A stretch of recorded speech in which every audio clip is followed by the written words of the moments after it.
L'histoire commence par la retransmission en direct du tournoi de haut niveau intitulé Tower of God.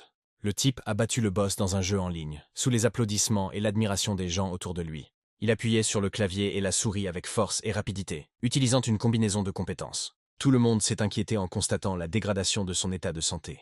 Le héros enchaîna les attaques, s'infligeant 1 million de points de dégâts. Il n'arrêtait pas de frapper le patron avec son épée. Le monstre doutait fortement de pouvoir être vaincu. Mais le héros frappa de nouveau, détruisant tous les dieux sur son passage. Et d'un seul coup, il détruisit le dernier dieu. Le joueur Subai a été félicité pour avoir franchi le 999e étage de la tour de Dieu. Tous ceux qui se trouvaient au fond de la salle ont bruyamment applaudi son passage.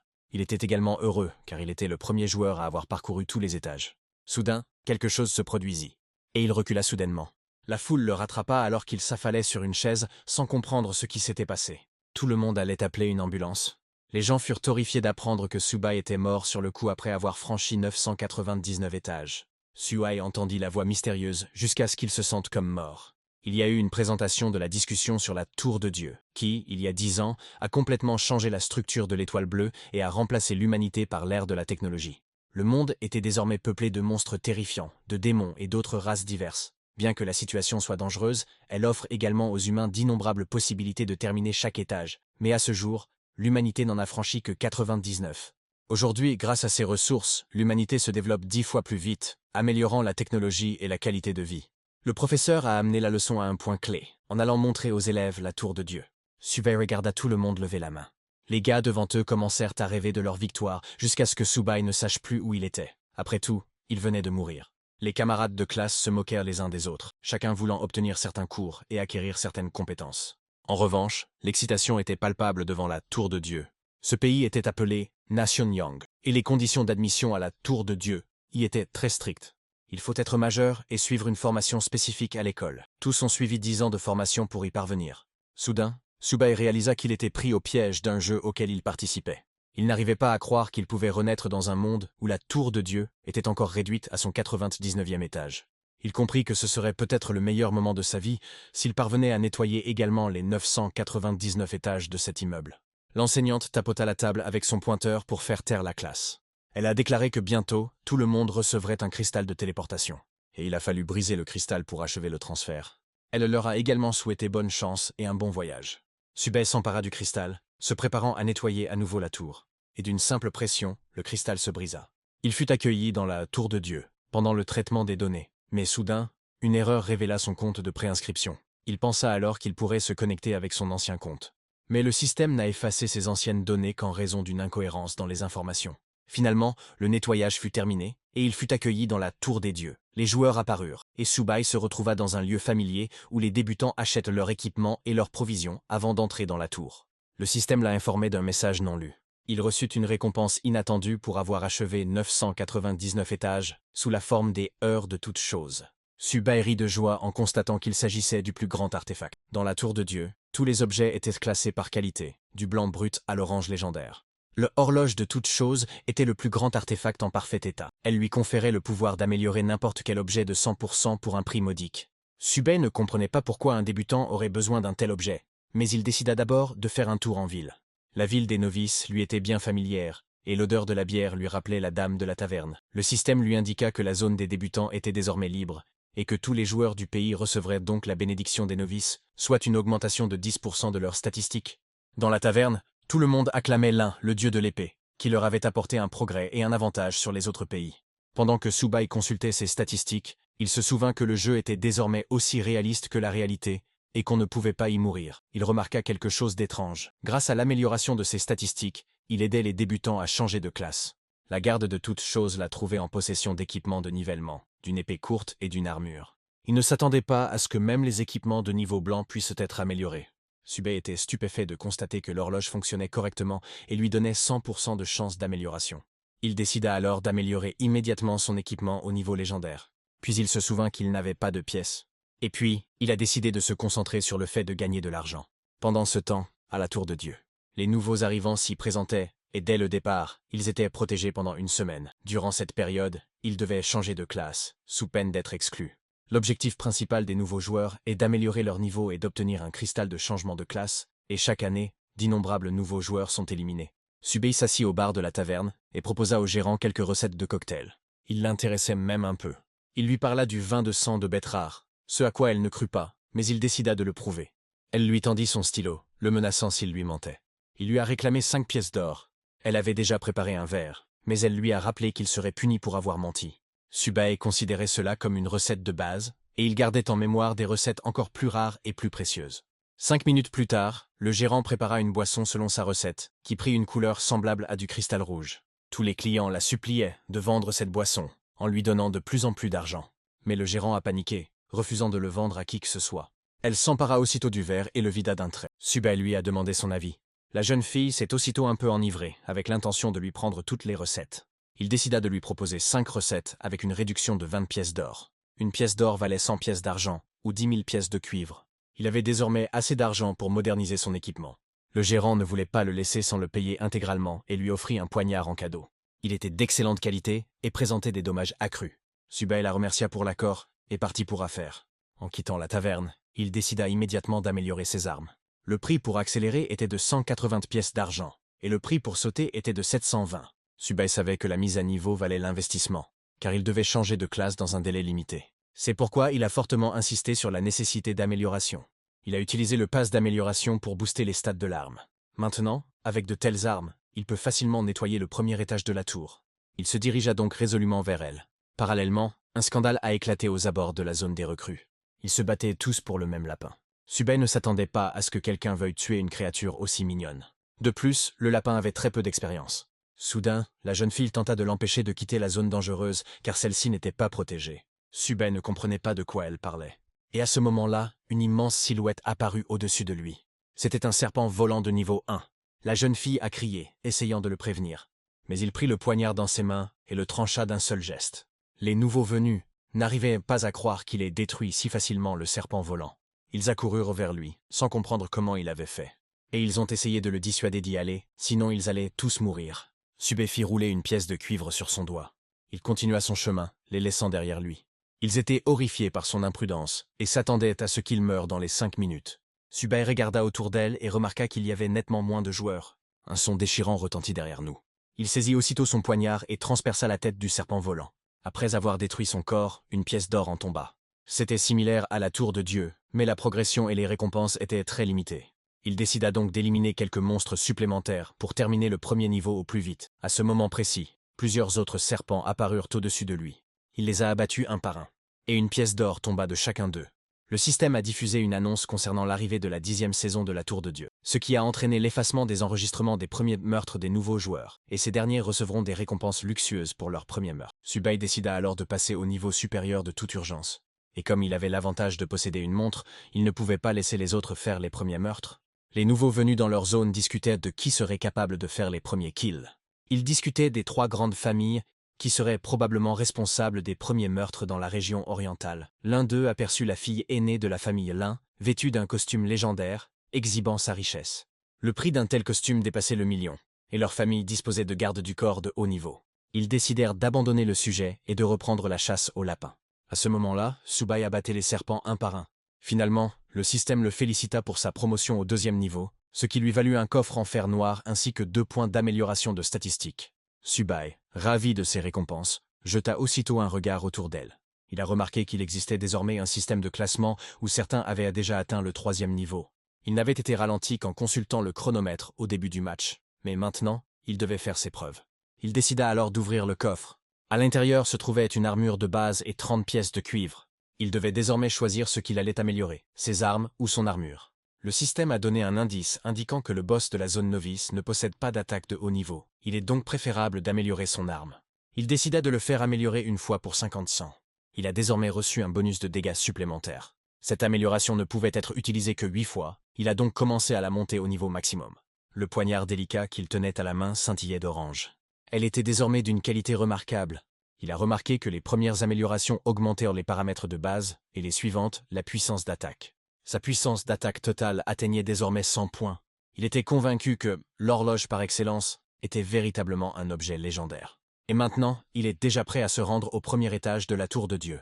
Le boss de la zone des débutants ne réapparaît que 10 fois, et ceux qui le vainquent obtiennent le droit d'entrer dans la tour des dieux. Seul un nombre limité de participants pourra y accéder le premier jour, et celui qui aura vaincu le boss en premier aura probablement la chance d'en faire partie.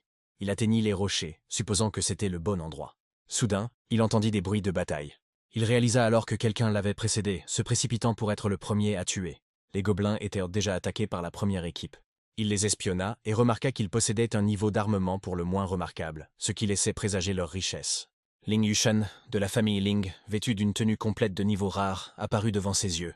Elle a immédiatement donné les ordres d'attaque à toutes les équipes, et ses guerriers partirent au combat. L'homme à côté de lui savait qu'à ce rythme, le premier étage n'était plus très loin.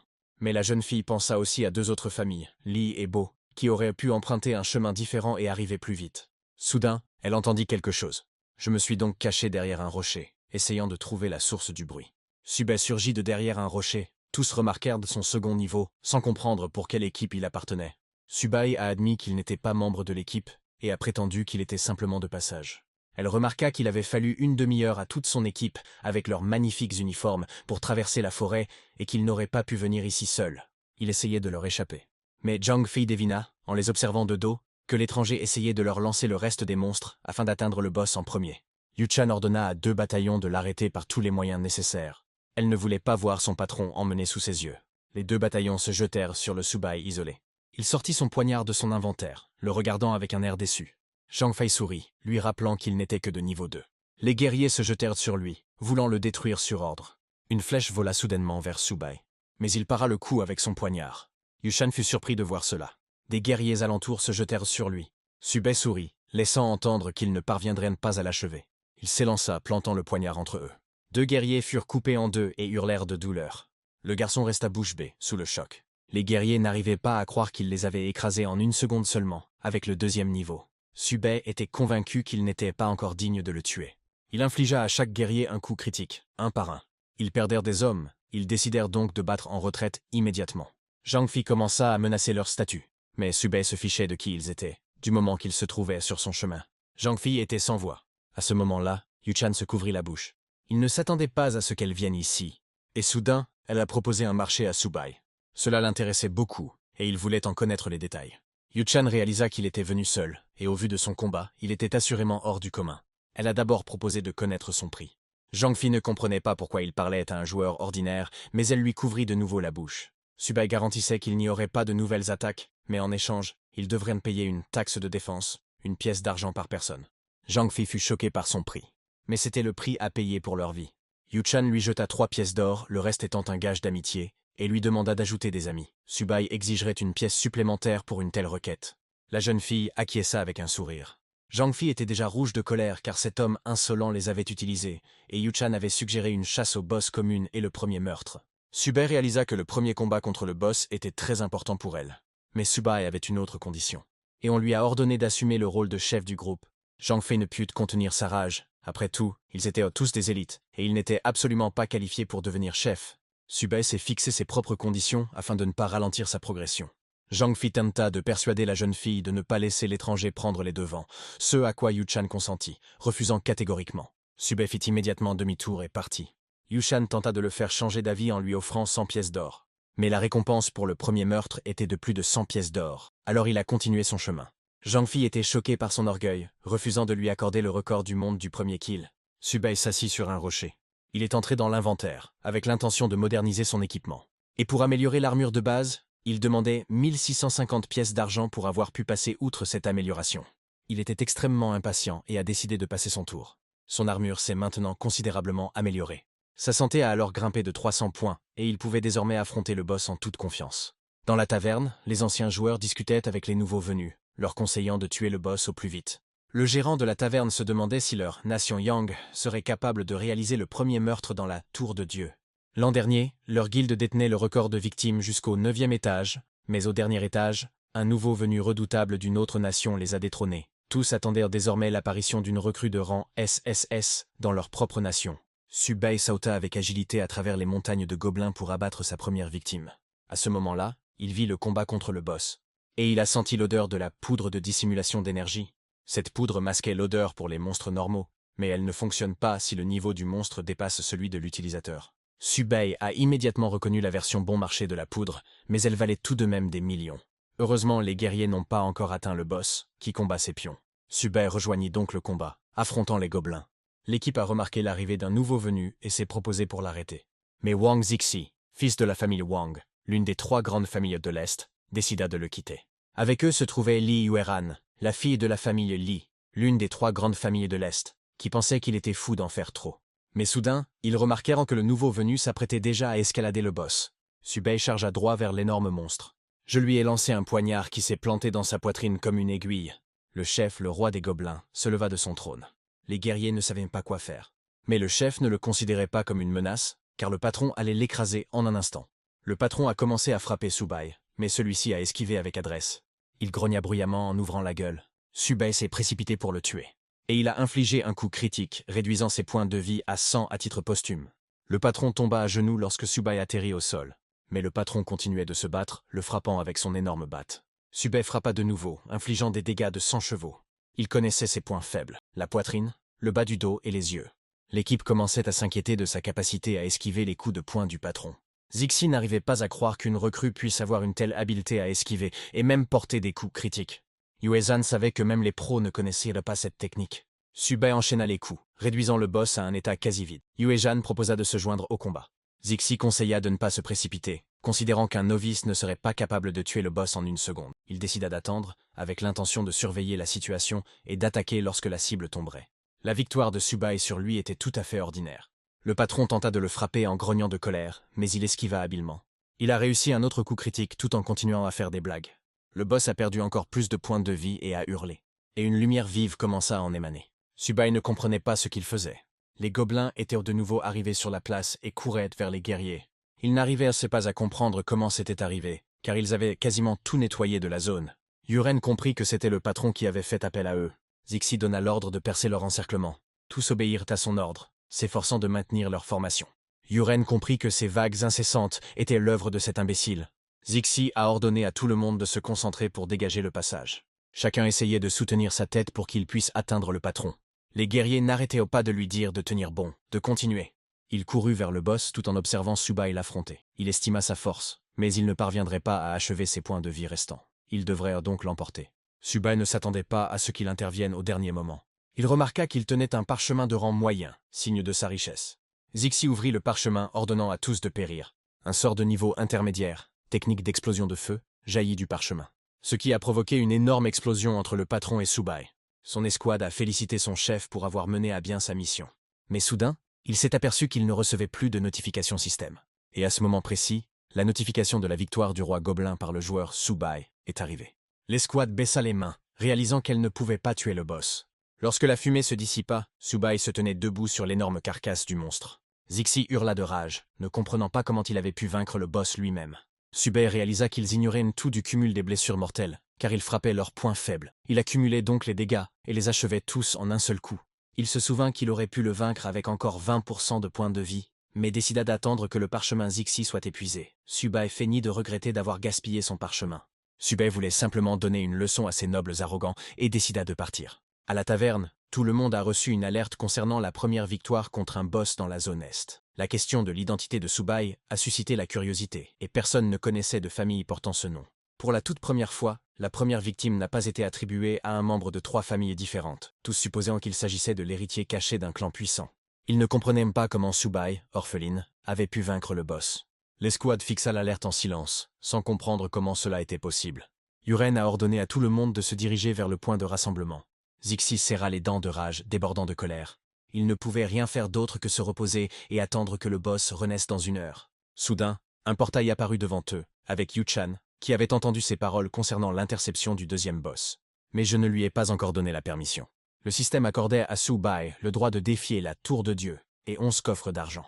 Il a été félicité pour avoir fait partie des 100 premiers joueurs de tout le serveur et a reçu un autre coffre en récompense. Il décida d'ouvrir les coffres avant d'entrer dans la tour. Il obtint des bottes rares avec des pièces et 10 petits élixirs d'expérience. Ces choses le comblèrent. Ces bottes pourraient augmenter sa vitesse de 30% toutes les 10 minutes. Il se souvenait qu'après le premier meurtre, les notes d'essai de la saison 10 de Tower of God avaient été ouvertes. Il occupait la 98e place de ce classement. 2 heures seulement s'étaient écoulées depuis son départ du village des novices. Mais les autres zones étaient terminées depuis plus d'1 heure. Il supposa qu'il s'agissait de donateurs. Il but aussitôt une petite potion d'expérience. ce qui lui conféra 1 heure de bonus d'expérience. Et il se rendit au portail, puis au premier étage de la Tour de Dieu.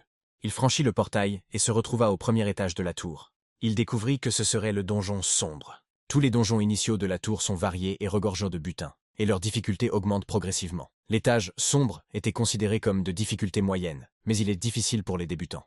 Il se tenait debout sur l'une des dalles. Il commença à monter les escaliers à grands pas qu'on distinguait à peine. C'était le même chemin du labyrinthe qu'il connaissait par cœur. Mais la main d'un monstre sortit d'une des tuiles. Un pentagramme apparut devant lui, et un monstre terrifiant en émergea. Il reconnut immédiatement le ghoul ogre. J'ai immédiatement cherché l'information. Le monstre était de niveau 3 mais immortel. Il savait que les ghouls étaient réputés pour leur agilité et leur force. Il devait donc être prudent.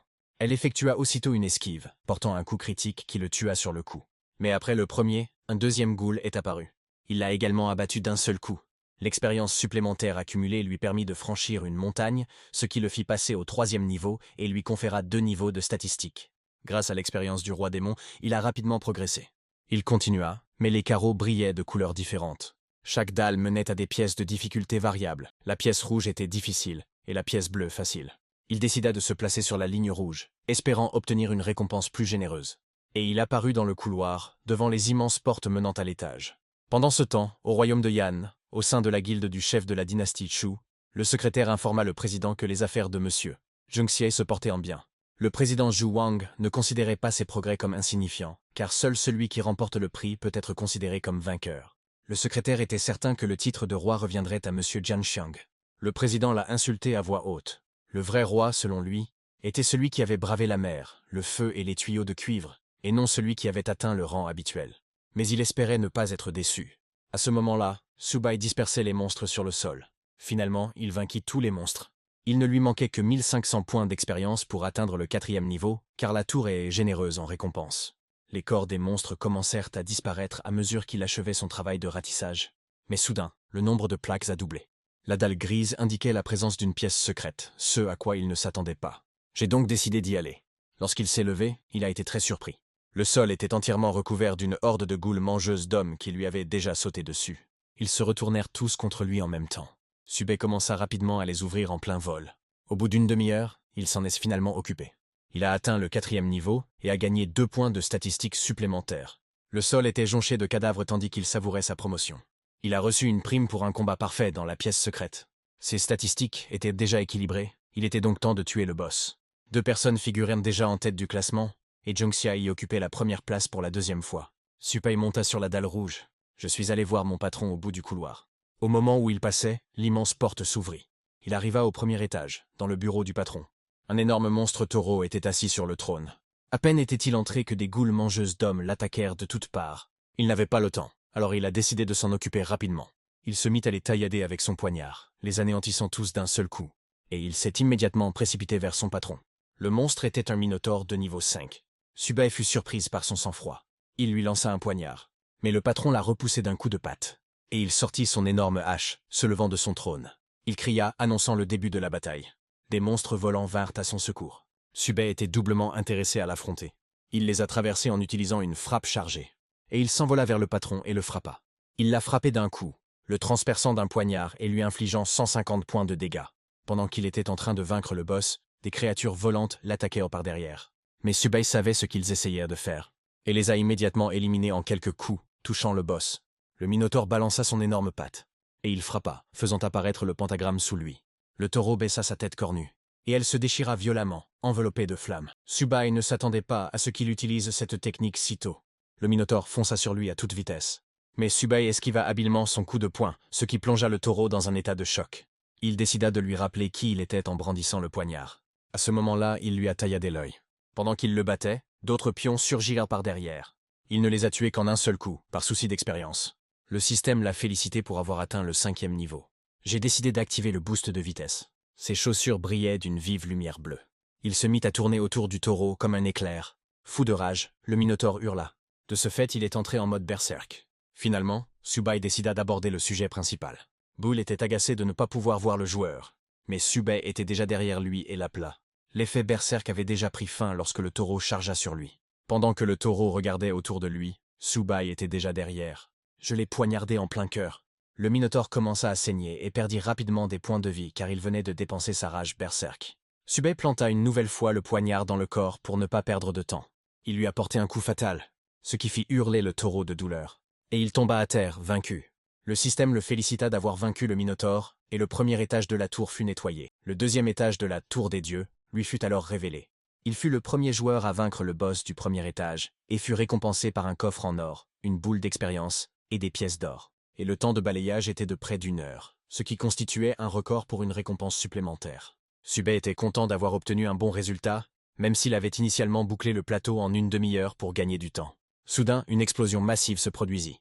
L'un des joueurs avait apporté l'arme parfaite de son père, le canon d'annihilation des 10 000 calamités, doté d'une puissance meurtrière. Il s'apprêtait à lancer un bombardement. Mais soudain, j'ai reçu une notification concernant ma première victoire sur le boss. Il se prit la tête entre les mains, ne comprenant pas comment il était possible de tout terminer en 1 heure seulement, et considérant cela comme de la triche. Tout le monde autour d'eux parlait de Subei, après avoir remarqué sa progression fulgurante dans le classement des recrues. Ils ne s'attendèrent pas à ce qu'un nouveau venu aussi puissant rejoigne la nation Yang. Le président n'en revenait pas de sa victoire si rapide. La réceptionniste tenta de remonter le moral de Monsieur Zhu, qui était lui aussi sur le point de battre le record.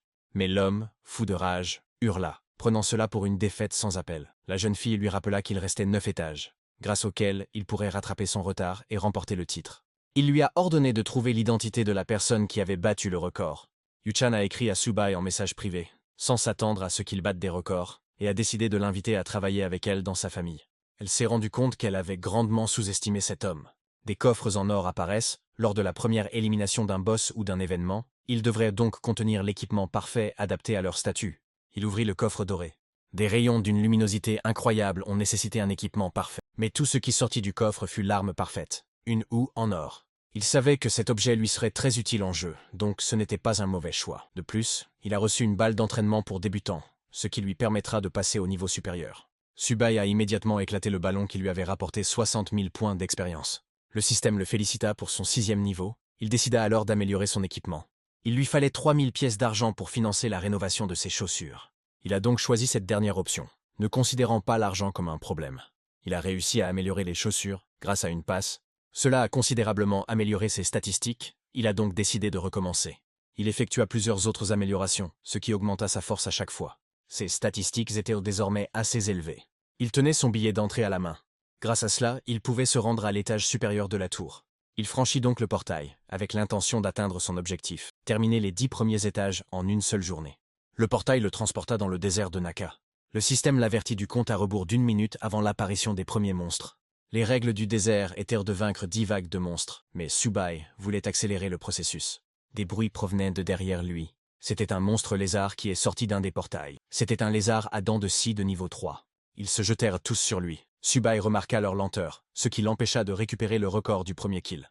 Il décida donc d'attaquer le premier pour gagner du temps. Il commença à massacrer les lézards un par un. Et il leur a tous porté un coup fatal, grâce auquel il a rapidement éliminé la première vague. 1 minute plus tard, les portails des monstres réapparurent, mais c'était beaucoup trop lent pour Subei, alors il activa ses chaussures pour accélérer.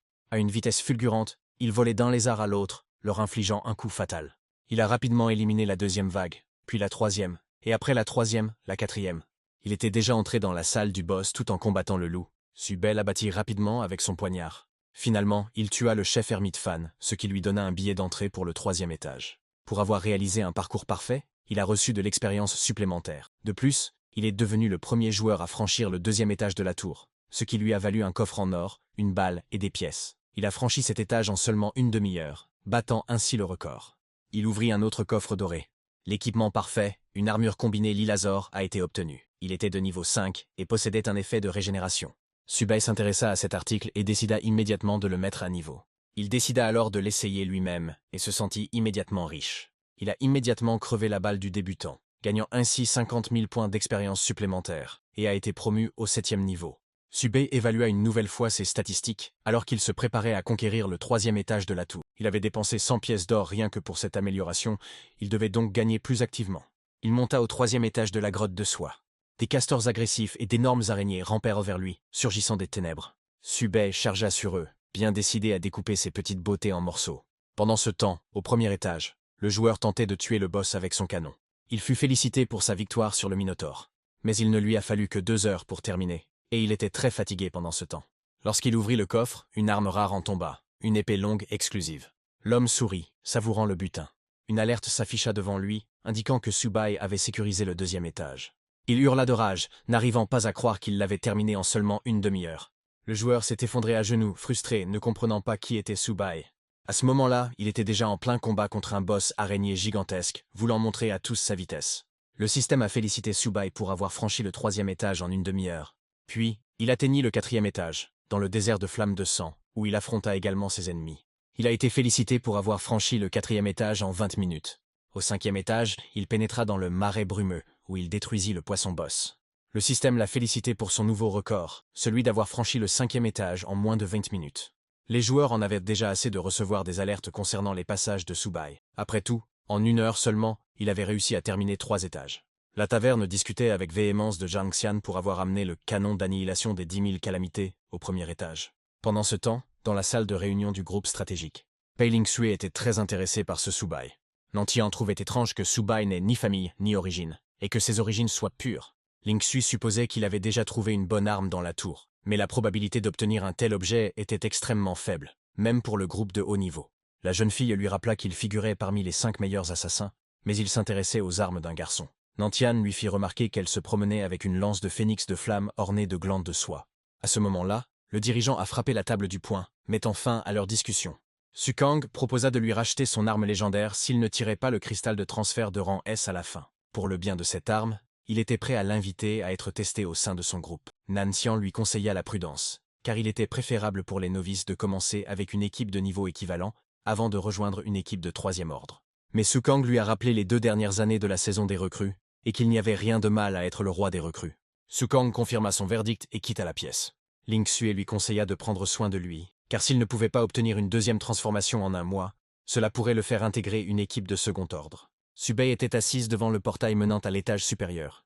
Il contempla pensivement ses statistiques. Il avait eu beaucoup de chance, mais l'augmentation du nombre d'armes l'avait considérablement affaibli. Chaque passage de niveau coûtait désormais environ 13 pièces d'or, mais il ne lui en restait que 300. Le nettoyage d'un étage lui rapporte 500 pièces d'or, et s'il obtient le titre de roi novice, 200 pièces d'or supplémentaires seront ajoutées à cette somme. Il hurla de frustration, ne sachant pas où trouver plus d'argent. Mais soudain, il se souvint de quelque chose. Lorsqu'il a ouvert son compte personnel, Yu-chan l'a bombardé de suggestions. Il a alors décidé de se lancer dans les affaires. Il lui proposa des cristaux de transfert en échange de travail, et vendit les cristaux de différentes qualités à des prix variés. Yu-chan a remarqué que ces prix étaient extrêmement inférieurs au prix du marché. Elle décida donc de tout lui prendre. Il possédait 30 cristaux, et lui donna 6 jours pour réunir l'argent. La transaction aurait lieu après son départ de la tour. Subei était une fois de plus convaincu que les riches avaient beaucoup de pouvoir. Il a fermé la conversation, avec l'intention de retourner à sa progression. Il franchit donc le portail d'un pas lourd, saluant le 6e étage. Au 6e étage se trouvait l'oasis sauvage. Il savait qu'ici la difficulté était multipliée par plusieurs fois, et que le boss était généralement aléatoire. Il tenait entre ses mains une arbalète en forme de dragon volant. Il l'avait sauvé à temps, mais il ne restait que très peu de flèches. Puis il a continué, avec l'intention de sauver toute occasion de tir. Soudain, il entendit un bruit venant de la droite, mais il était entouré de toutes parts par des panthères noires. À ce moment-là, il commença à tirer des flèches, voulant en tester l'efficacité. L'un après l'autre, ils furent emportés par une seule flèche. Mais alors qu'il tirait dans une direction, une autre meute l'attaqua par derrière. Il se retourna brusquement. Et ils ont tiré sur l'autre camp comme ça. Les panthères gisaient mortes, et Subai évalua les dégâts. Mais il ne lui restait que quelques flèches, et il voulait les garder pour les étages suivants. D'après ses souvenirs, le patron devait se déplacer vers le nord en longeant l'eau. Il traversa donc directement l'eau pour chercher. On entendait le bruit familier de l'eau qui bouillonne, ce qui donna un signal au patron. Et soudain, il l'a trouvé. Dans l'eau, près de la cascade, se trouvaient des créatures armées de tridents. C'étaient des hommes-poissons amphibies de niveau 9. Subei leur décocha aussitôt quelques flèches. Et frappez-les tous. Le butin du poisson-poisson s'est avéré être des pièces et un cristal de monnaie de rang B. Cela le motivait énormément, et il savait quelles étaient les chances de trouver des objets rares ici. Il décida de le proposer immédiatement à Yu-chan pour lui demander un prix approximatif. La jeune fille était prête à remettre 10 millions de dollars, et non pas seulement 100 pièces d'or. Mais Subei a tout de même exigé 1 million de dollars en plus, et la jeune fille a accepté. Subei continua son chemin à travers l'eau. Mais soudain, j'ai entendu d'étranges bruits venant de derrière moi. Il reconnut immédiatement le rugissement que poussait le patron. Un poisson démoniaque de niveau 10, issu d'une oasis, a rampé hors de l'eau. C'était affreux, mais épique. Il décida donc de jouer avec elle, en visant avec une arbalète. Le poisson fonça sur lui en brandissant son énorme trident. Elle grogna bruyamment lorsqu'il la frappa. Et à ce moment-là, Subai a esquivé son coup de poing. Subei commença à lui tirer dessus en plein vol, lui infligeant des coups critiques. Le poisson lui lança son trident, mais Subei l'a habilement esquivé. Il ne s'attendait à rien de particulier de la part d'un poisson médiocre et non cultivé. Et puis, il décocha la dernière flèche. Plusieurs flèches se plantèrent en plein front et elle rugit de douleur. Le monstre s'effondra sur le dos, réduit à l'état de taille inerte. Le gardien de l'étage a été vaincu et a reçu une prime pour avoir terminé le niveau sans faute. Pour avoir vaincu ce boss pour la première fois, il a également reçu une récompense et a terminé l'étage en 2 heures, un record. Subei remarqua qu'il prenait plus de temps que d'habitude. On lui a donné 5 coffres en argent qui contenaient des potions, des pièces et les bracelets du démon poisson. Subei fut surpris par la mauvaise chute, mais il prit tout de même le brassard. Les bracelets du démon poisson étaient d'excellente qualité. Il a donc décidé de les porter. Je l'ai immédiatement suivi jusqu'au 7e étage. Il décida de fermer les 10 premiers étages en 20 heures afin de pouvoir s'assurer le titre de roi novice. Tout à coup, le système a émis une alerte lorsque Lin Mengxuan a reçu le Berserker de classe S. À la taverne, je me suis souvenu que c'était une fille de la famille Lin qui était extrêmement proche du sommet. Mais la jeune fille lui rappela Subai, qui avait déjà débloqué le 7e étage avant même qu'elle n'ait atteint le 3e. Les garçons lui conseillèrent de ne pas sous-estimer ce changement de classe, qui décuplerait sa puissance de combat. La jeune fille supposa qu'il s'agissait de l'épée de Li, ce qui la rassura fortement. Elle se souvint que même le roi de Zhou avait offert cette arme à son fils. Finalement, Zhou Junkai a chuté à la 3e place lorsque Mengxuan l'a dépassé. Il décida d'ignorer la direction temporaire, voulant montrer à tout le monde où il en était lorsqu'il atteindrait le 5e étage. Subei se rendit au 7e étage du château lugubre. Il avait déjà commencé le combat contre le boss, un immense squelette. Il l'a frappé dans le dos, là où se trouvait son point faible.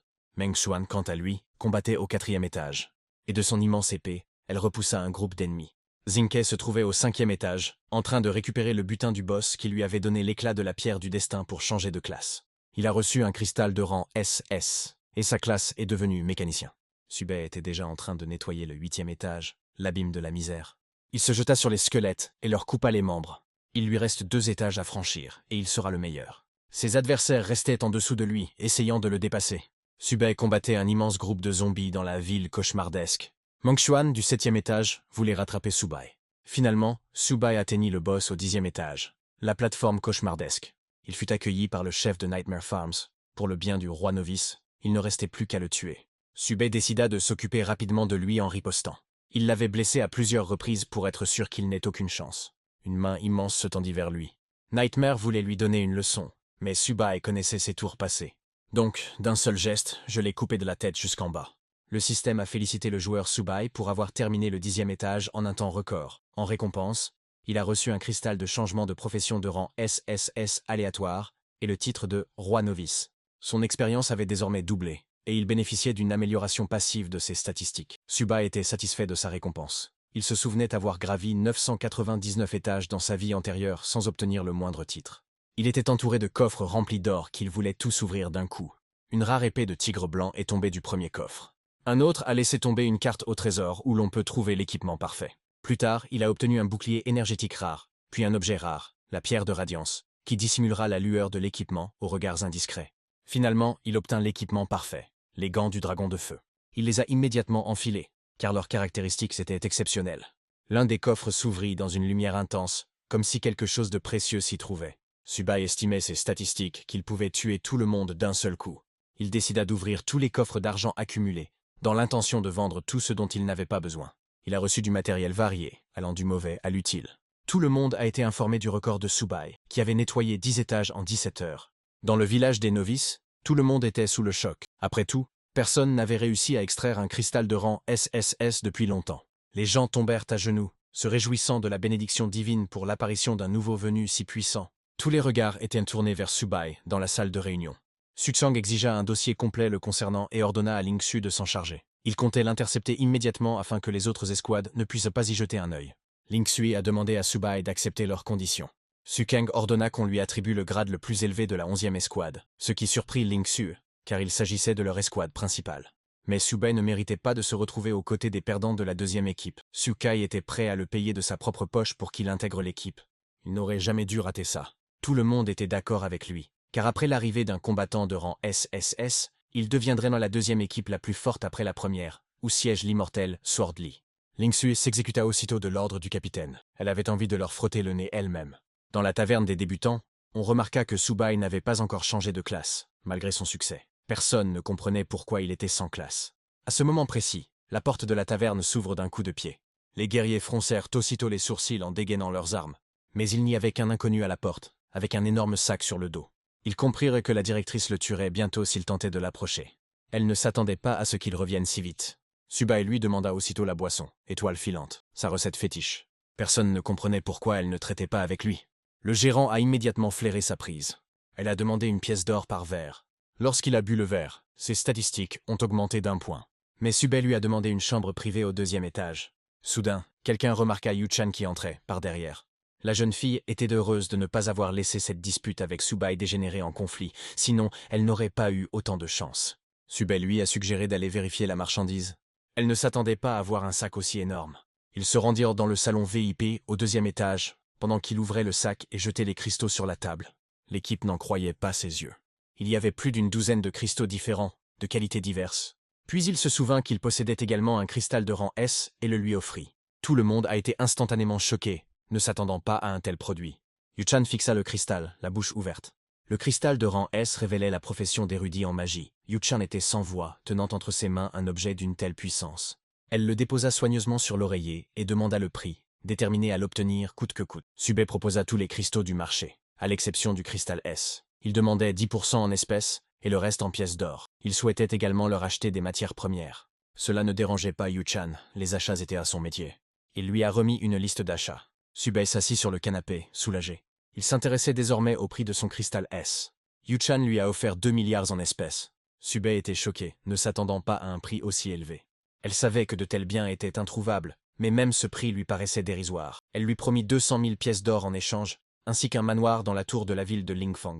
Les agents de sécurité ont tenté de lui expliquer que ces maisons ne sont même pas vendues aux particuliers, et que c'est la première ville après la tour. Subai estimait que la maison valait au moins 2 milliards. Yu-chan attendit résolument sa réponse. Il a donc accepté ses conditions, proposant de payer dans 1 semaine. À l'époque, Yu-chan avait proposé de signer le contrat immédiatement. Subai a signé le contrat. Ils se serrèrent la main, signifiant le début d'un accord. Elle tenait le cristal entre ses mains avec un air satisfait, et Subai sut qu'elle avait quelque chose à dire. Yu-chan a mentionné maladroitement son cristal de rang SSS et a brièvement proposé de rejoindre la Link Corporation s'il le souhaitait. Il a décidé d'en parler plus tard, ne prévoyant pas de changer de classe de sitôt. Yu-chan se demandait pourquoi il avait pris une telle décision, puisque le cristal pouvait facilement être emporté. Mais Subai avait ses propres projets, et décida d'aller se reposer après une dure journée. Tout le monde parlait de l'incroyable politesse de Madame Ling, sans se soucier de savoir qui était cet homme. Personne ne croyait que le grand Subai serait venu ici en tenue de débutant. Les gens le regardèrent, réalisant qu'il s'agissait de Subai, et se disant qu'il ne pouvait porter que des vêtements brillants. La gérante était triste que son activité soit bloquée à cause de Subai, et elle voulait régler le problème avec lui. Pendant que Subai dormait, la propriétaire ouvrit la porte de la chambre. Elle a finalement trouvé où il se cachait. Je l'ai réveillé d'un coup de pied.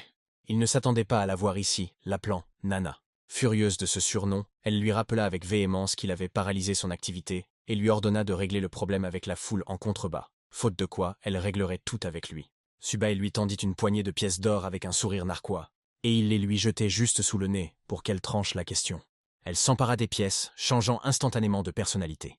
Mais Subai lui avait demandé de tout régler sans tuer. Mais la jeune fille n'avait rien prévu de tel. Soudain, Subai se souvint qu'il avait une proposition à lui faire. L'hôtesse pensa à une autre recette rare de piquette. Mais il tenait entre ses mains un cristal brillant de rang SSS. Il voulait commencer le procès des dieux. L'hôtesse ne s'attendait pas du tout à ce qu'il soit au courant. En réalité, il l'avait emprunté plus d'une centaine de fois dans sa vie antérieure, mais il ne lui répondit pas. L'hôtesse affirma que ce cristal était le laissez-passer, mais qu'on n'y donnait rien d'autre qu'un autre cristal d'une classe cachée unique. Elle essayait de clarifier sa réponse, car s'il prenait ce risque, ce cristal disparaîtrait à jamais. Mais Subai lui a demandé avec assurance de réaliser le test. Elle soupira, sachant qu'il ne changerait pas d'avis. Subai s'estimait suffisamment résistant pour faire face à cette situation. Je lui ai donc remis le cristal légendaire, lorsqu'elle l'a cassé avec sa main, ce qui a déclenché le procès. Un cristal incrusté dans le sol formait un portail vers le lieu du procès. L'hôtesse lui a rappelé qu'il n'était pas trop tard pour changer d'avis, mais Subai n'avait pas l'intention de refuser, appelant la jeune fille Nana. Pour cela, elle l'a immédiatement envoyé dans le portail d'un coup de pied. Alors qu'il volait, il l'a maudit pour un autre coup de pied. L'hôtesse ne comprenait pas ce qu'il voulait dire par « suivant », mais le type lui semblait familier. Subai débarqua sur l'épreuve des dieux, sur une île au milieu de la lave. Lorsqu'il se leva, il éprouva des sensations familières. C'était exactement comme dans ma vie précédente. Le système a bloqué son inventaire et ses emplacements d'équipement, et a annulé ses gains. Il piétinait lentement les îlots entre les coulées de lave. Et à l'intérieur flottèrent des cadavres qui tentèrent de réussir les épreuves. Mais il était là, juste derrière ce qui faisait d'eux des héros. Il a décidé d'ouvrir ses statistiques. Heureusement, parmi tout son matériel, il lui restait encore cette houe en parfait état. Il le sortit en main et remarqua quelque chose. Le système a commencé le compte à rebours avant la vague démoniaque mortelle. Il était déjà prêt à les affronter, et ses statistiques actuelles étaient même supérieures à celles de sa première partie dans sa vie précédente. Des portails commencèrent à apparaître autour de lui. L'arène ne faisait que 1500 mètres carrés, et il était impossible qu'il tombe dans la lave. Des pattes émergèrent des portails, et aussitôt, une nuée d'araignées apparut. Ils étaient de plus en plus nombreux à chaque seconde. Il n'y avait donc aucune raison de tarder. Il se jeta immédiatement dans la bataille. Et il abattit une des araignées. Les dégâts étaient extrêmement faibles pour un tel test. Mais il abattit une autre araignée par derrière, et grâce à l'aide de Crit, il l'élimina d'un seul coup. Il a reçu un point pour un seul démon. Subay ne s'attendait pas à une autre marque de générosité de la part du système, et il a découpé l'énorme araignée en morceaux. Une araignée après l'autre, elle était tuée par elle. Et il a enchaîné 3 coups critiques, les anéantissant en un seul coup. Il utilisa la technique du coup d'acier, qui augmente considérablement sa puissance de combat. S'il ne connaissait pas ces techniques, il ne pourrait pas réussir les tests, même avec son expérience du combat.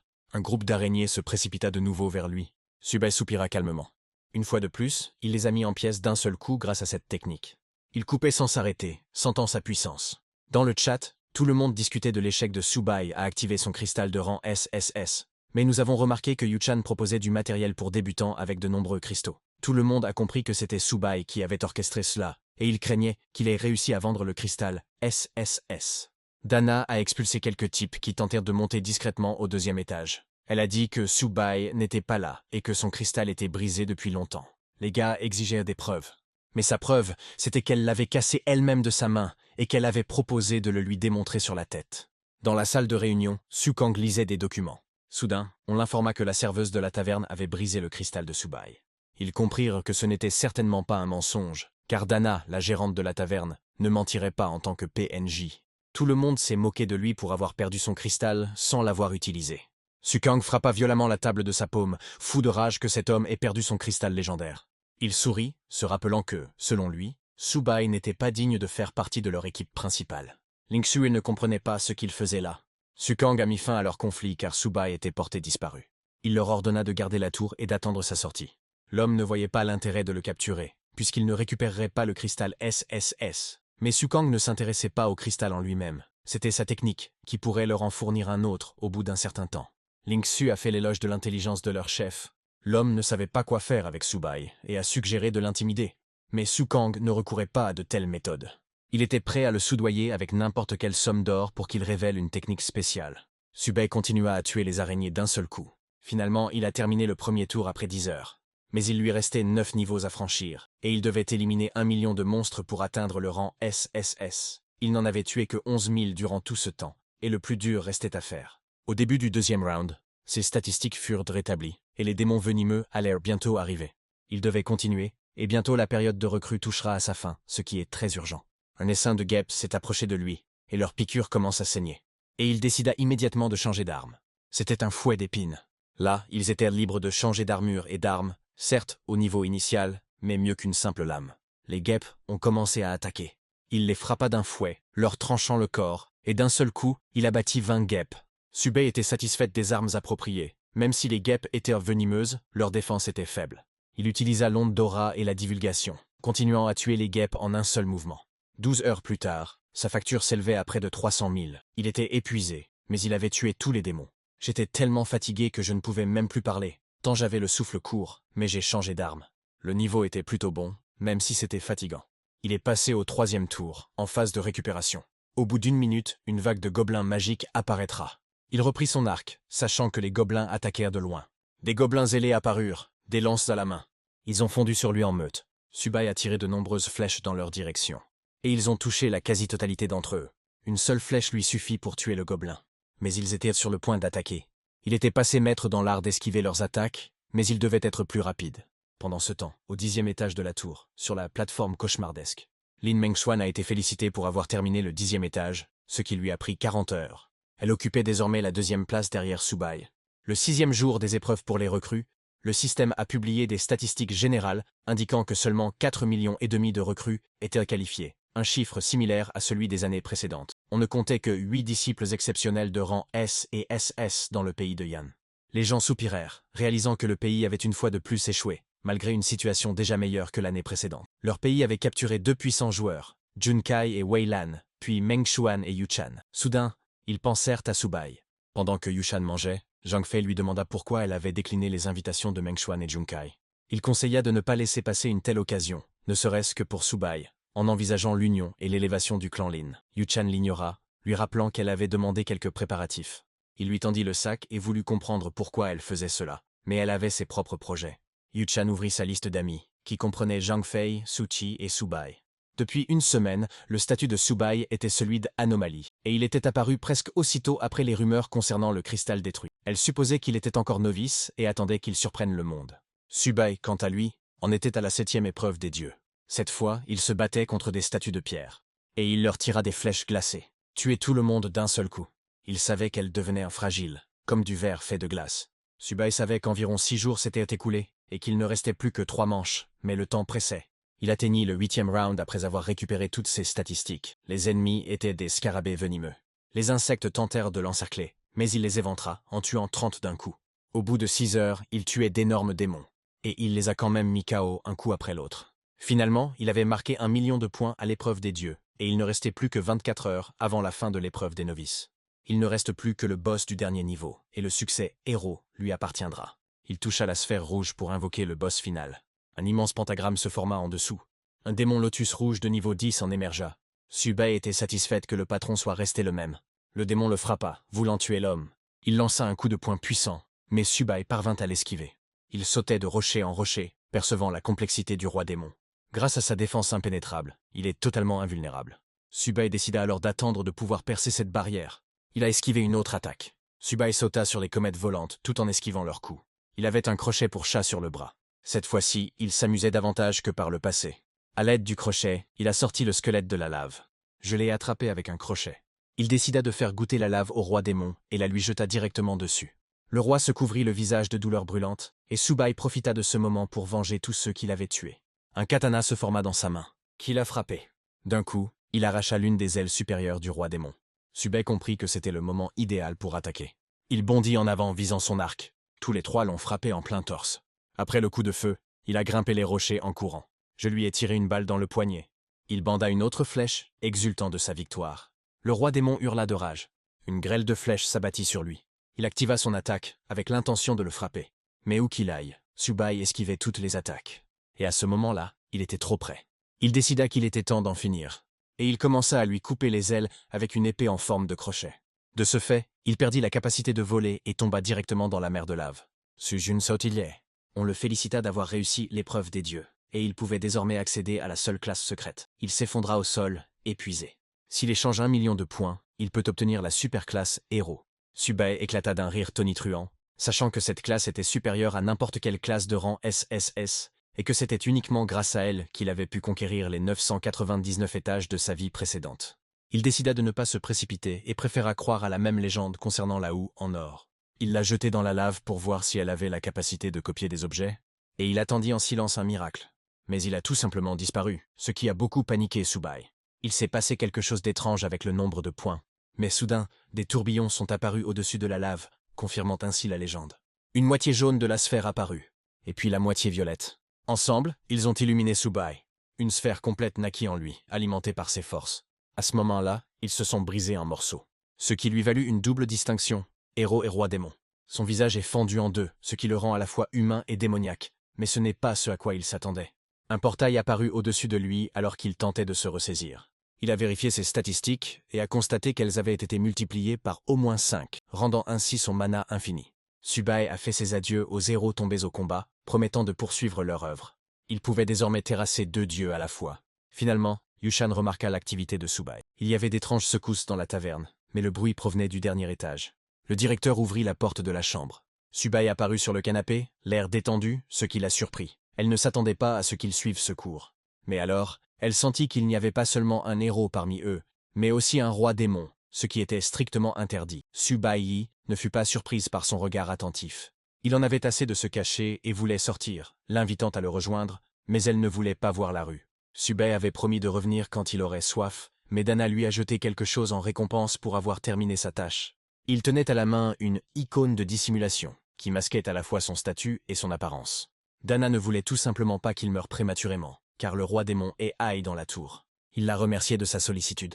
Elle était timide et a commencé à le frapper du pied, mais il était déjà parti. Subei se rendit à Rome, la première grande ville après avoir quitté le village des novices. Là, vous pourrez accepter des quêtes, apprendre de nouvelles compétences et accéder aux étages de la tour du 11e au 30e.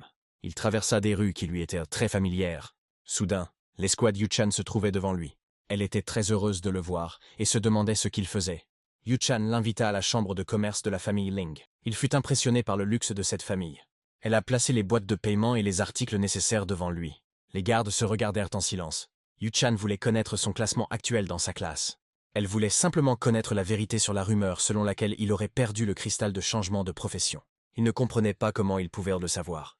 Yuchan expliqua comment Dana avait avoué sans réfléchir avoir détruit le cristal elle-même. Subei ne cacha pas que ses paroles étaient en vrai. Yuchan ne comprenait pas son calme apparent. Elle le considérait comme un homme si exceptionnel que même la perte d'un cristal SSS ne l'affectait pas. Elle supposait qu'il en possédait simplement un autre. Subei ne pensait pas que c'était un problème. Mais je voulais savoir ce qu'elle voulait. À l'époque, Yuchan l'avait invité à rejoindre la guilde Ling pour tuer ensemble. Trouver des alliés était une pratique courante, car une fois sorti de la zone de débutant, la difficulté augmente. Cela ne le dérangeait pas de tuer des boss avec elle, mais il refusait de rejoindre la guilde. Subei suggéra de les faire traverser 5 étages, nécessitant 5 mages de dégâts par groupe. Il ne s'agissait pas de rassembler un groupe complet, de peur qu'ils n'interfèrent avec l'établissement de records. Yuchan sursauta en entendant ces paroles sur les records à battre. Elle savait qu'un balayage normal nécessitait un groupe de 20 personnes. Subei n'a pas cherché à lui expliquer quoi que ce soit. La récompense étant toujours inférieure à celle des premières victimes, cela ne l'intéressait pas. Mais Yuchan n'a absolument pas refusé, juste au moment où elle allait commencer. Subei avait fixé la date de début à demain, et aujourd'hui il avait des choses à faire. Xiangfei se souvint qu'il ne possédait pas le cristal SSS et le considéra comme un imposteur. Mais même un novice pouvait abattre 4 des siens, et à ce moment-là, ils ne pouvaient pas devenir ses ennemis. Elle donna l'ordre de retrouver les 4 mages. Xiangfei lui en voulait et avait l'intention de le détruire. Subei arriva à la résidence du seigneur de la ville, mais fut arrêté par un homme. C'est Wu Kai qui avait mis en garde contre l'interdiction de pénétrer par effraction dans la résidence du seigneur. Subei décida de lui indiquer un moyen d'entrée. Le conseil était simple, soyez assez fort. À son approche, les gardes saluèrent le héros et l'invitèrent à entrer pendant que le seigneur s'entraînait. Tout le monde le regardait avec étonnement, se demandant comment il avait pu entrer si facilement. Il marchait vers le seigneur, entouré de gardes. À ce moment-là, une énorme explosion a retenti.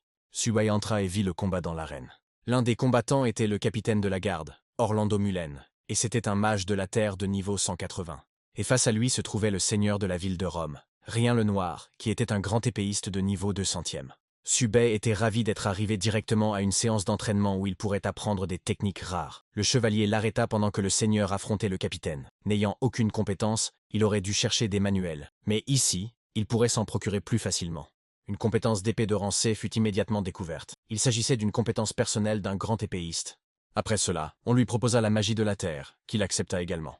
Les compétences lui tombèrent dessus une à une. Il prenait tout ce qu'on lui donnait sans distinction. 10 minutes plus tard, le combat était terminé. Subei n'avait pu retenir que les premières techniques, puis il voulut dormir. Le chevalier informa le seigneur qu'un héros l'attendait, ce qui le surprit. Le seigneur voulait voir son signe. Subei n'eut aucun mal à ouvrir son insigne de héros au-dessus de sa tête, ce qui le surprit. Tous se sont immédiatement agenouillés pour saluer respectueusement le héros. Le seigneur ne s'attendait pas à voir un autre héros apparaître après 100 ans. Subei ne comprenait pas de quoi il parlait. Après tout, dans sa vie antérieure, il lui avait dit la même chose. Il lui raconta la légende d'un héros qui apparaît tous les 100 ans et qui doit dissiper les ténèbres et conduire le peuple vers l'aube. Subei l'a interrogé sur les quêtes en cours, mais elles n'étaient que de niveau 10. Le seigneur se souvint soudain qu'il avait perdu un chien et lui demanda de le retrouver pour 10 pièces d'or. Cela mit Subei très en colère, car il le prit pour un mendiant. Le mage de la terre décida de lui confier quelques courses, et en récompense, des points de compétence ou des livres. Le sorcier Orlando lui proposa de collecter 200 fleurs de crâne et 1000 âmes de crâne, puis il révéla l'ambition délirante du sorcier. Le seigneur se souvint qu'il avait encore une mission appropriée. Rien Noir lui confia une mission concernant une anomalie dans la banlieue de Rome. Subei reconnut l'intrigue principale, rester lettre morte pendant 10 saisons, car les joueurs oublient le meilleur moyen de progresser, les quêtes. Soudain, il fut surpris. Rien Noir lui confia la tâche d'instruire un guerrier. Le seigneur avait entendu dire que les détenteurs de ce titre étaient des maîtres du combat inégalés. Je lui ai donc demandé de leur organiser une séance d'entraînement. Subei fut surpris par le défi, mais décida de le relever. Il n'avait aucune envie d'affronter ces PNJ surpuissants, mais la récompense était trop alléchante. Le seigneur décida de bloquer son niveau et ses compétences, lui demandant de ne pas retenir sa puissance. Mais il leur a demandé de maintenir le niveau 30 environ, et d'ajouter Orlando au combat. Ils le regardèrent, choqués. Les hommes ont essayé de le dissuader, mais Subei voulait en finir plus rapidement. Ils se regardèrent avec incrédulité. Ils se sont immédiatement excusés pour leur impertinence. Le public se souvenait comment le seigneur et le capitaine avaient vaincu ensemble un boss d'élite de niveau 200. Subei s'était déjà préparé à recevoir les attaques. Les hommes ont trempé leurs armes pour tester la force du héros. Le seigneur fit une attaque fulgurante pour porter le premier coup. Mais après l'impact, Subei avait disparu, parce qu'il était déjà derrière moi. Orlando vit cela et activa les pointes de pierre à l'arrière de sa tête. Subei comprit qu'il ne pouvait pas esquiver, alors il décida de ne pas le faire. Et il utilisa son katana pour porter de nombreux coups, bloquant les pointes.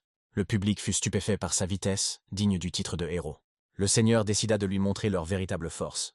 Orlando activa Quagmire, sous les ordres de Subei, alors que le seigneur se précipitait au combat. J'ai décidé de frapper à nouveau. Mais Subei esquiva habilement ses coups prévisibles. Puis le seigneur frappa de nouveau. Mais Subei prit appui sur le sol et sauta par-dessus ses attaques. Le seigneur commença à porter un troisième coup. Mais à ce moment-là, Subei tenait déjà l'épée sous la gorge d'Orlando, le mettant dans une impasse. L'ensemble du public était choqué par la rapidité avec laquelle le capitaine a réussi à perdre. Le seigneur reçut l'ordre d'attaquer, mais il ne pouvait croire qu'il s'agissait d'une puissance de niveau 10. Il n'allait pas abandonner, alors il se jeta de nouveau sur lui. Le seigneur fit voler son épée sur le sol et chargea sur eux. Et lorsque les flammes furent juste devant le visage de Subei, il sourit. Subei était déjà apparu derrière lui, frappant avec la vague d'épée. Le seigneur tomba à terre et accepta sa défaite. Le héros s'est aperçu qu'il avait encore beaucoup à apprendre. Il a reçu une notification indiquant que la tâche était terminée. Le seigneur n'avait pas cru auparavant que le héros était sans égal, mais il reconnaissait maintenant son erreur. Subei a fait l'éloge de leur maîtrise technique et a promis de revenir, mais il part maintenant en mission.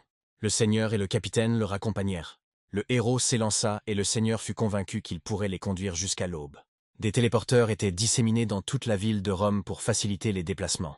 Subei décida d'abord d'apprendre les techniques pour gagner en confiance. Il avait lu des articles sur la technique de l'uppercut, qui projette l'ennemi en l'air, et qui, combiné à une série de coups rapides, permet d'enchaîner des combos infinis. Il commença à mettre à profit toutes les compétences qu'il avait acquises, ce qui lui permit de réaliser des gains importants. Il possédait désormais des statistiques élevées, et ses compétences avaient été améliorées au 10e niveau. Il arriva au portail protégé par les chevaliers et décida de se rendre au pays des morts pour achever les quêtes d'Orlando. Les gardes ont exigé 80 pièces de cuivre et le double du prix du billet pour le retour. Le prix du chemin est assez élevé. Subei se tenait dans le portail, ce qui lui donna la nausée. Il fut téléporté au pays des morts, qui paraissait terriblement réaliste. Il vendit tout son équipement, ne laissant qu'une seule épée. Lorsqu'il jouait, il ne se rendait pas compte à quel point il faisait froid ici. Soudain, il entendit des bruits étranges. Des guerriers squelettes de niveau 20 et 1 apparurent devant lui. Subei savait combien d'expérience il lui avait apporté. Il décida donc de tester directement ses nouvelles compétences sur eux. Il utilisa immédiatement sa compétence de mage de la terre. Il gifla 3 squelettes avec des pointes, les tuant d'un seul coup. Il continua à leur tirer dessus avec des pointes. Son attaque magique dépassait les 3000, ce qui lui conférait un avantage considérable. L'expérience a chuté et a chuté en grand nombre. Il ne s'est pas arrêté là, continuant à acquérir de l'expérience dans le secteur agricole. Au final, tous les squelettes furent tués, et il obtint le 11e niveau et 20 points de compétence. Il se souvenait qu'autrefois, la classe de héros ne rapportait que 10 points, ce qui était déjà considéré comme incroyable, mais il semblerait qu'une double classe double également les points. À chaque niveau, il gagnait 50 points pour chaque paramètre. Les squelettes renaissaient. Subei continua de leur lancer une grêle d'épines. Il leva brusquement le mur, repoussant les squelettes. Il décida de continuer à développer ses compétences et à accomplir des quêtes pour gagner des points de compétence. L'une des tâches fut accomplie, et il collecta 1000 crânes. Soudain, une immense silhouette apparut derrière les squelettes. C'était le boss de feu au crâne. Son niveau était 48 et il avait un demi-million de points de vie. Subei continua de tirer des pointes sur les squelettes pour en nourrir davantage. Il les a tués par groupe entier d'un seul coup. Le patron commença à avancer. Subei était confiant grâce à son mana infini. Le squelette leva son énorme épée lumineuse, aspirant les âmes des autres squelettes. Et immédiatement, pour une raison inconnue, j'ai utilisé mon ultime. Il savait que lorsqu'il serait rassasié, il allait augmenter le feu. Il lui fallait donc un plan. Subei s'est précipité vers lui, sautant directement sur sa poitrine. Il a donné un coup de pied, le brisant. Il s'est mis à sauter dessus à une vitesse irréaliste. Et il a continué ainsi, causant de plus en plus de dégâts. Le squelette se balança, essayant de le frapper. Mais Subei lui sautait dessus et le frappait du pied. En utilisant 2 compétences consécutives, il a repoussé le boss au loin. Grâce à cette habileté, le projectile l'a atteint en plein crâne, détruisant 20 000 personnes d'un seul coup. Subay Lenalwa. Le patron s'est désintégré en petits os. Il fut immédiatement promu au niveau 12, et à la place des os, des fleurs de crâne furent formées, dont il avait besoin pour sa tâche. Pendant qu'il les ramassait, il a trouvé le livre de compétences d'invocation des morts vivants. Il a dépensé 10 points de compétences pour l'apprendre. Et j'ai décidé de vérifier immédiatement, à cause de ce que les squelettes sortaient de terre. À présent, les guerriers squelettes étaient ses assistants, adaptés à sa personnalité. Vu leur force, ils ressemblent à des monstres de niveau inférieur à 40. Ils pourraient se constituer une armée personnelle pour gérer la foule. Subay leur donna immédiatement l'ordre de cueillir les fleurs de crâne, ce qu'ils firent aussitôt.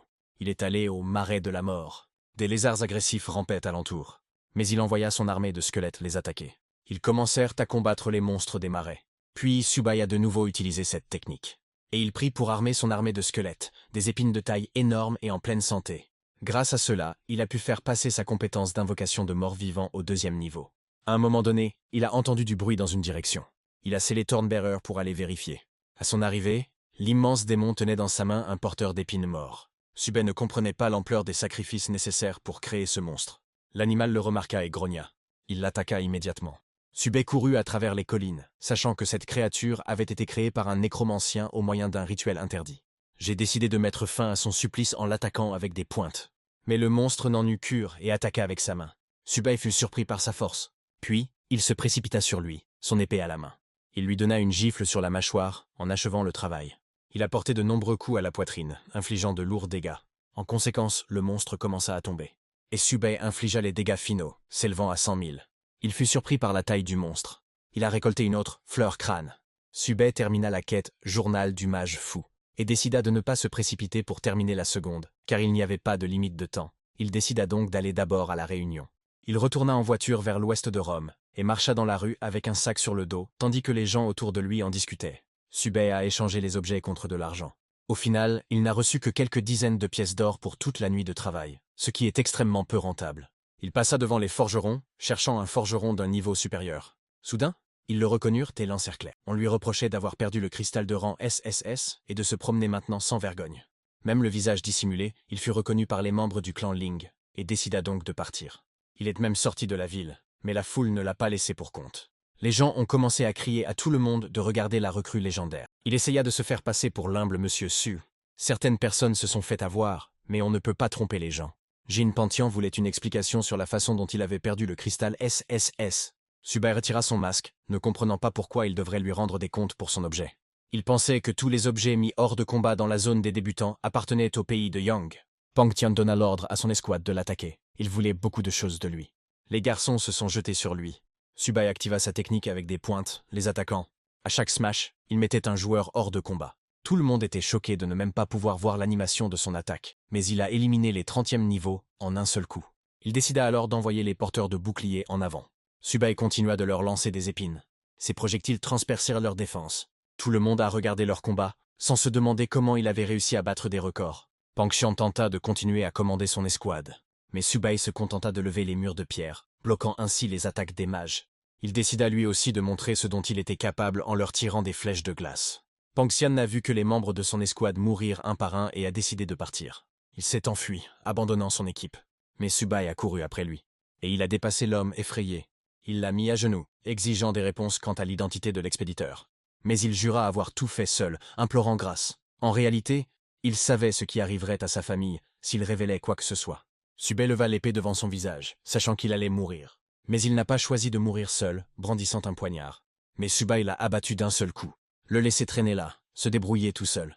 Ils furent découverts par Yushan, inquiète pour Subay, et derrière elle, les mages emmenaient Zhang Fei ligoté. Elle l'appela par derrière. Yushan s'excusa immédiatement et sincèrement, amena le traître à lui et lui accorda la liberté de faire tout ce qu'il voulait.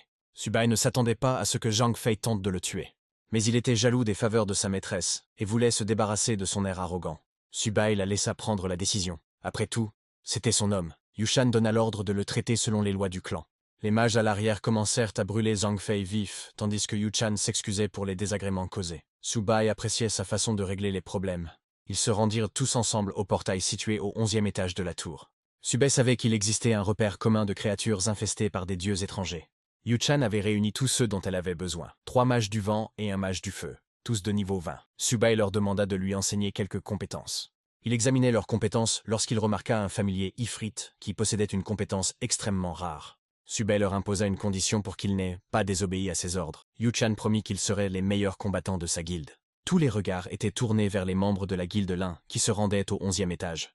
Ils s'écroulèrent au sol, et Yu-chan commença à douter qu'ils aient assez d'hommes pour gagner. Subei a rappelé que le nombre de monstres par étage dépend du nombre de personnes. En réalité, il lui serait plus facile de terminer seul, mais elle voulait battre le record. Il ne restait que quelques secondes avant le combat. Un mangeur de loups de niveau 13 apparut devant eux, suivi de sa meute. Subei décida d'affronter les premières vagues en activant la compétence épineuse. Les pointes volèrent droit sur les loups, et ils les ont tous abattus d'un seul coup. Subei pouvait ressentir toute la richesse de l'expérience que représentait le fait d'avoir atteint le 14e niveau.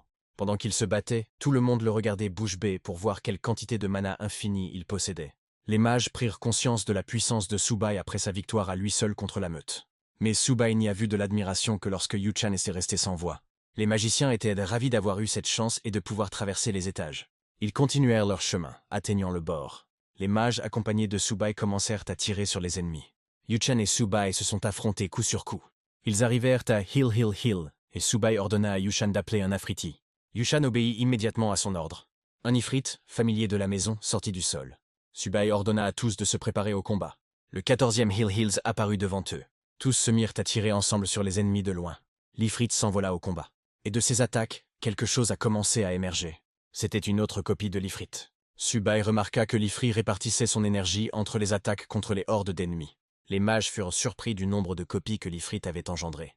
L'armée d'Ifrit avançait à toute vitesse. Tout était en feu. Yu-chan l'avait prévenu qu'après 8 copies d'Ifrit, il ne lui restait que 10 minutes et qu'il fallait une demi-heure pour annuler l'effet de la compétence, mais Subei le savait déjà. Elle ne savait plus quoi faire, car sans les Ifrits, les collines se rapprocheraient, mais Subei l'assura que les Ifrits ne seraient pas perdus. Soudain, l'Ifrit se désintégra, ne laissant que ses cornes. Yu-chan réalisa que les flammes avaient été soufflées loin de lui, le transformant en statue de pierre. Les mages continuèrent de repousser leurs adversaires. Subei décida de combattre ensuite. Il a utilisé son habileté en tendant la main. Il leva avec énergie les cornes d'Ifrit restantes. Ils s'envolèrent soudain dans le ciel. Et à leur place apparut un Ifrit gigantesque. Yu-chan reconnut immédiatement l'invocation des morts. L'immense Ifrit tourbillonnait dans un ouragan, attaquant les ennemis. Il lançait d'énormes boules de feu. Et elle a pulvérisé tous les ennemis d'un coup. Elle a infligé des dégâts colossaux grâce à sa combinaison avec les dégâts magiques de Subei. Les mages furent stupéfaits par la puissance de ce mage. Yu-chan réalisa qu'il pouvait en fait battre le record de passe. Pendant ce temps, dans la guilde Wang, il cria à ses sujets qu'ils étaient incapables de gérer un simple novice, et qu'ils étaient donc devenus les ennemis du clan Lin. Yuren ne comprenait pas pourquoi il était si nerveux. Après tout, il n'avait pas besoin du clan Ling s'il s'alliait avec le clan Li. De plus, elle avait un plan pour tirer le meilleur parti de ce scandale. Elle a rapporté que Ling Yu-chan était désigné comme le premier héritier du clan Ling, et que si l'on répandait une rumeur selon laquelle le pêcheur Subei aurait perdu le cristal de rang SSS à cause de Yu-chan, les conséquences seraient évidentes. Zixi rit de ce plan malveillant, bien décidé à assister à sa réalisation. Pendant ce temps, le clan Ling combattait au 11e étage de la tour, tandis que Subei dirigeait l'équipe. Ils étaient presque arrivés à la grotte du boss de l'étage. Yu-chan remarqua que la magie était comme le vent. L'un des mages remarqua le sort de tornade utilisé par Subei. Ils avaient déjà dépassé les 90%, ce qui les rapprochait du record. Le groupe arriva dans une grotte de neige, où étaient assis d'énormes yétis. Yu-chan ne savait plus quoi faire, alors Subei ordonna à Afrit de partir avec lui et de les laisser là. Il n'avait pas besoin de leur avis, mais elle ne voulait pas le laisser partir seul, puisqu'il n'était qu'un mage. Yu-chan décida de ne pas l'arrêter. Après tout, il n'avait jamais perdu auparavant. Subei a enfilé ses gants de dragon de feu, et une explosion de magie de feu se déclenche à l'impact. Il leva le poing. Et il lança un coup de poing, provoquant une énorme explosion, voulant tester ses compétences en combat à main nue. Tout le monde a commencé à brûler. Ils n'arrivèrent pas à croire que Subei était aussi un boxeur. Subei gifla le visage de l'énorme oiseau tout en utilisant des techniques de mêlée combinées à des dégâts magiques. Mais il voulait atteindre le patron le plus rapidement possible sans avoir à se battre avec un détail insignifiant. Alors il invoqua ses immenses squelettes. J'ai couru avec eux. Il continua d'invoquer les morts vivants jusqu'à ce que sa compétence atteigne le niveau 6. Il pouvait désormais commander sa propre armée. Les mages étaient profondément admiratifs du spectacle, comme s'ils assistaient à un raid épique. Yu-chan l'admirait également. Subei se raidit en remarquant la sortie du patron. Un grand ours des neiges dévorant, de niveau 18, lui a sauté dessus. Il attendait sa sortie depuis très longtemps, et il envoya un ifrit à ce sujet. Au moment où l'ours bondit, il activa son point de combat. Le patron a raté sa cible avec sa masse, alors Subei s'est jeté sur lui. Il a commencé à le couvrir de coups de poing, car il n'avait pas le temps de réagir. L'ours se mit à tourner sur lui-même, donnant des coups de poing avec sa main. Subei était épuisé par sa force bestiale et voulait en finir plus rapidement. Le patron a brandi sa masse avec violence. Il a touché le sol juste au moment où Subei s'apprêtait à utiliser un dash ram. Il commença à le cribler de coups de son gantelet, enchaînant les coups critiques. À chaque coup, il produisait un coup sec et violent, tandis que l'ours mijotait dans les flammes. Subei était sur le point de terminer. Une fois de plus, le gant s'abattit avec violence. L'ours grogna bruyamment. Il s'est effondré au sol comme un cadavre. Subei a réussi à s'en sortir assez rapidement. Les mages furent choqués de constater que le boss était déjà vaincu avant même qu'ils aient pu voir quoi que ce soit. Le système félicita l'équipe pour avoir atteint le 11e étage et annonça que Subei, à la tête de l'équipe Ling, avait battu un nouveau record. Yu-chan n'arrivait pas à y croire. Subei était déjà parti sans même entrer dans la grotte. L'annonce du record établi en 14 heures par Subei à la tête de l'équipe Lin a fait le tour du monde. À Rome, tout le monde était choqué qu'il ait pu faire cela sans avoir suivi de cours. Le vendeur ambulant prétendait avoir ses propres secrets. On commença à croire que Yu-chan avait tout fait, mais elle n'était qu'une mage de feu et ne pourrait jamais égaler le record. Après tout, seules les classes de rayons sacrés parviennent normalement à franchir le 11e étage, et même Jian Xiang n'a pas pu le passer avant 20 heures. Au quartier général militaire du pays Yang, Sukang cria à son escouade qu'il ne parvenait pas à trouver la personne qui battait des records. Ling Sui affirma qu'il n'était pas en mission de reconnaissance, et Sukang fut surpris par leur audace à répliquer. Il a demandé les résultats du type, et celui-ci a rapporté que Subei avait été aperçu hors de la ville, en train de démolir une équipe de joueurs de niveau supérieur à 30. Or, le nom de Subei ne figurait dans aucun classement, mais il vendait un cristal Yushan de rang S, ce qui le faisait automatiquement remonter dans le classement. L'homme a présenté l'évaluation du potentiel de Subei effectuée par leur département technique, qui lui attribuait le niveau SS. Sukang a exigé de le retrouver, sans se soucier des calculs. Peu importait qu'ils évaluent son potentiel pour le niveau SSS. Il consultait les informations concernant Suba alors qu'il n'y en avait presque aucune. Il ne comprenait pas comment il avait fait. Soudain, une avalanche d'informations de dernière minute a déferlé dans les bureaux. On lui a montré quelque chose sur la tablette qui l'a choqué. Il s'agissait d'une annonce mondiale concernant l'achèvement du 12e étage de la tour par l'équipe Lin en seulement 3 heures. Eux et leur équipe ont vaincu le boss, Nar. Toute l'escouade était déjà à bout de souffle. Ils n'étaient pas habitués à un tel rythme. Subei proposa de prendre la relève, pourvu qu'il y ait des magiciens. Mais ils se relevèrent, bien décidés à poursuivre le combat. Subei franchit alors le portail menant au 13e étage. Yushan savait qu'il était plus puissant que les personnages de rang SSS, car il pouvait vaincre les boss en moins de 10 minutes. À ce moment-là, la salle de négociation de la guilde, Zixi, a capitulé, réalisant qu'il ne pouvait pas gérer un tel monstre. Il se souvenait que c'était Yuezan qui avait ourdi tous les complots contre Subei, mais elle avait fait semblant de ne rien savoir. Zixi leur a rappelé leur relation étroite, mais elle pensait que c'était juste une blague. Cela lui rappela l'idée de rassembler Subei, mais elle ne se souvenait de rien. Finalement, la jeune fille a tout simplement décidé de quitter la pièce, tandis que Zixi ne savait pas quoi dire. Pendant ce temps, au 13e étage de la tour, dans la plaine du Fel, l'équipe s'est battue avec acharnement. Ils luttaient contre des lapins coupeurs, très difficiles à attraper, ce qui a pris beaucoup de temps. Il ordonna à chacun d'occuper plusieurs terriers pour intercepter leur sortie. Il a lâché une boule de feu. De ce fait, les lapins ont commencé à sauter hors de certains trous et à s'y coincer. Il allait incendier toute leur maison pour qu'ils ne puissent pas sortir un par un. Finalement, ils eurent terminé et il était temps d'aller voir le patron, mais les forces de Yu-chan commencèrent déjà à l'abandonner après le 3e étage. Ils arrivèrent dans une maison lugubre. Le patron s'appelait Winslayton, et il était gardé par des loups sauvages. Subei leur ordonna de rester dehors, dans l'intention de s'occuper du patron. Il a ouvert le portail d'un coup de pied. L'homme effrayant se retourna contre lui, le menaçant pour être entré dans son manoir. Yu-chan lui a conseillé de rester loin de lui. Il a envoyé ses chiens au croc acéré. Mais Subei a utilisé la technique des murs de pierre. Il souleva les chiens dans les airs. Winslayton n'a pas achevé sa magie. Son sortilège a émis une onde assourdissante. Subei s'en prenait déjà à lui. Et je l'ai frappé, ne lui laissant aucune chance. Il le poignarda violemment avec son épée, infligeant un coup critique. Winslayton continua de le menacer. Et il a lâché ses chauves-souris effrayantes. L'escouade était toujours assise là, attaquée par Yi à cause de son attaque bruyante. Mais cela n'a pas fonctionné avec Subei, car il a un esprit très entraîné. Par conséquent, l'attaque sonore ne l'affecte pas tant qu'il continue à le frapper. L'homme est tombé à titre posthume, et Subei l'a considéré comme un échauffement. Le groupe Lin a une fois de plus battu le record en achevant le 13e étage en 5 heures. Toute l'équipe était sous le choc de la mort si rapide du chef. Subei a suggéré qu'ils sortent se reposer quelques heures avant de reprendre la route. Tout le monde était très heureux de pouvoir enfin se reposer après une journée de combat. Les mages étaient assis autour du feu, sans regretter leur voyage. Yushan lui tendit un poulet sur un bâtonnet pour lui redonner des forces, mais son endurance était bonne. Il commença à manger le poulet, tout en consultant ses statistiques. Et j'ai remarqué que le titre de héros rapporte 30 points par niveau, et celui de roi démon, 20. Il décida de tester si l'horloge, entre autres choses, pouvait améliorer les compétences. Il s'avère que c'est possible. Il a perfectionné la technique du lance sur glace glissante. Améliorer ses compétences coûtait assez cher, mais les compétences de rang A n'étaient pas données gratuitement. Subei décida d'en rester là, avec l'intention de récolter de l'or chaque jour. Il se mit à dévorer le poulet sous le regard surpris des mages, car il n'avait rien mangé depuis son entrée dans la zone des novices. Tout le monde a commencé à se comparer à Subei, qui labourait même au niveau maximum, mangeant de la nourriture dégoûtante pour les statistiques. Les mages, galvanisés, souhaitaient poursuivre l'exécution de ses ordres. Yushan ne comprenait pas ce qui leur prenait. Subei descendit la falaise, et j'ai décidé de commencer dès maintenant. Il leur a ordonné de rester près de lui et de le suivre. Ils pénétrèrent au 14e étage de la tour, le labyrinthe des géants de pierre, où ils luttèrent contre des guêpes rouges. C'étaient des tatous insectes de feu qui attaquaient de toutes parts. Après eux venait le mangeur de lianes. Tandis qu'ils avançaient, le sol restait désert, et Yuchan commença à douter du bon chemin. Mais Subei, confiante, lui ordonna de rester là et d'invoquer l'Ifrit. Il s'avança seul. Yuchan remarqua soudain quelque chose. Un double golem magique, qu'il n'avait pas vu depuis longtemps, apparut à côté de Subei. J'ai donc décidé d'évaluer leur force en sortant une masse d'armes. Le golem aiguisa ses yeux. Tous deux se jetèrent sur lui. Mais ils n'ont pas pu le rattraper car il s'est envolé, se heurtant les uns aux autres. Il pointa un rayon vers eux en plein vol, sachant qu'ils étaient des imbéciles. Elle s'est envolée lorsqu'ils ont réalisé leur erreur. L'une des parties du golem l'a remarqué. Il avait déjà réussi à atterrir et à s'enfuir. Subei fut surpris qu'il ait utilisé son ultime si rapidement. Il a couru de l'autre côté. Il ne voulait pas se contenter de parer son ultra comme un débutant.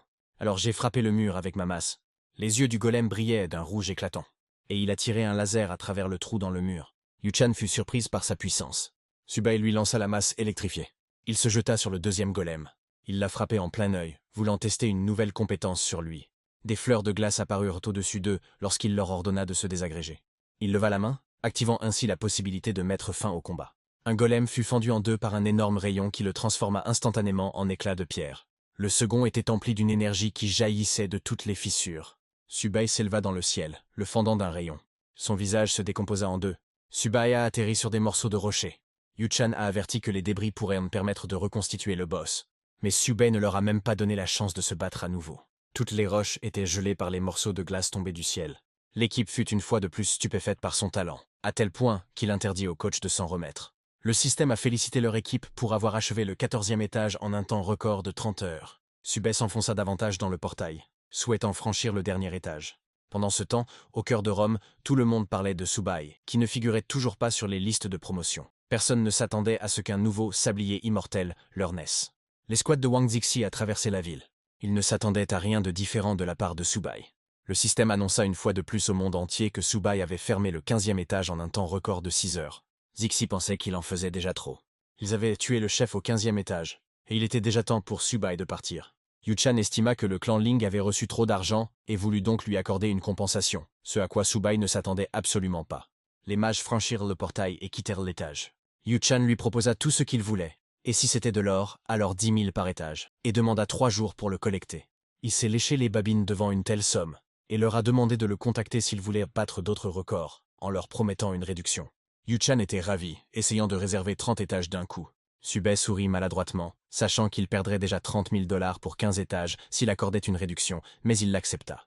Yuchan prévoyait déjà d'hypothéquer la propriété pour battre des records et assurer l'ascension du clan. Subei posa une condition. Il n'avait besoin que d'elle. La jeune fille rougit à ses paroles, ne comprenant pas ce qu'il voulait dire. Elle trouvait son aveu un peu dur, mais il voulait qu'ils soient les seuls dans l'équipe. Yuchan ne voyait pas cela comme un problème, et elle était prête à lui laisser toute la responsabilité sans s'y opposer. Subei se prépara à partir, prévoyant une réunion dans 3 jours. À Rome, il passait en revue les quêtes restantes. Subei décida alors de terminer la série de quêtes à Rome et de simplement passer le temps pendant ces 3 jours. Il s'est rendu au tableau et apprit la quête. L'homme lui confia une autre quête. Subei était prêt à tout affronter sur son passage. Il arriva au portail et voulut se rendre à la mine ouest. Il fut rapidement téléporté.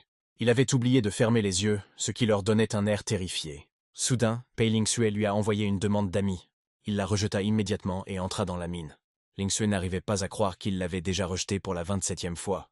Il s'avéra qu'il l'avait ajoutée à sa liste noire. Elle comptait l'intercepter à Rome.